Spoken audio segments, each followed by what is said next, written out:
Hi everyone, welcome back to my mini blog. অনেক দিন পর তোমাদের সঙ্গে ডেইলি ব্লগ শেয়ার করছি। আর আমার মায়ের এই মিষ্টি হাসি ভরা মুখখানি দেখে আমি বাড়ি থেকে বেরিয়ে পড়লাম, যাচ্ছি একটু হেলেঞ্চাতে। আর আমাদের জাতীয় বাহন অটোর জন্য দাঁড়িয়ে থাকতে থাকতে কাকির সঙ্গে দেখা হয়ে যাওয়ায় আমি একটু খুশি হয়ে গেলাম, তাই কাকির বাহনে করেই হেলেঞ্চার দিকে চললাম। আর এই জঘন্যতম গরমে 30 টাকা গচ্ছা দিয়ে আমি আইসক্রিম খেতে বাধ্য হয়েছিলাম।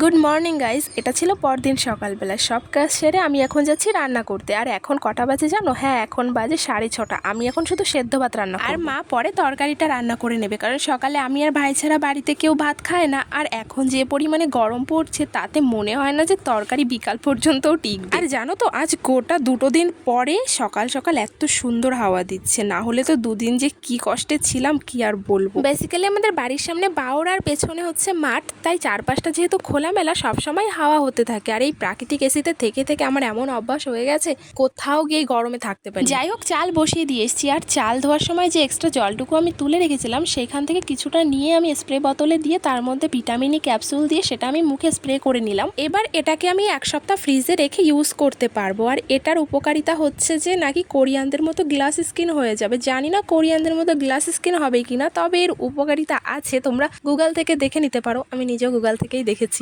আর এটা ইউজ করার পরে আমার মুখে কিছুটা পরিবর্তন হয়েছে, তবে সেটা আমি পরে একটা ভিডিওতে বলবো। যাই হোক, গল্প করতে করতে আমার ভাত রান্না হয়ে গেছে। আর এখানে একটা ঘটনা ঘটেছে। কি হয়েছে জানো? আমি না একটাই আলু সেদ্ধ দিয়েছিলাম, তার মধ্যে আমি অর্ধেক খুঁজে পেয়েছি, তাও ভাঙার জোড়া। আর অর্ধেক খুঁজেই পেলাম না।